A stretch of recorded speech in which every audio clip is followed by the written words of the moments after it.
बेशरम आदमी। अरे मैडम क्या बोल रही हो, कौन हो आप और ये क्या बातें कर रही हो आप मुझसे? कौन हूँ मैं? तुम्हारे होने वाले बच्चे की माँ हूँ मैं। अरे ये सब क्या बोल रही हो आप? रोड पे आके किसी को भी अपने बच्चे का बाप बनाने लग जाती हो। थप्पड़ मार दूंगी, बता रही हूँ मैं। तुमसे इतना प्यार किया मैंने, इतना प्यार किया, और तुमने क्या किया? धोखा दिया मुझे। शर्म आनी चाहिए तुम्हें। अगर मुझे पता होता ना कि तुम ऐसे इंसान। हे पुत्र, सावन चल रहे हैं।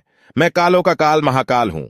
आपके दुख मिटाने आया हूँ। सबसे पहले वीडियो को लाइक करके चैनल को सब्सक्राइब कर दो। 2 दिन में अच्छी खुशखबरी मिलेगी।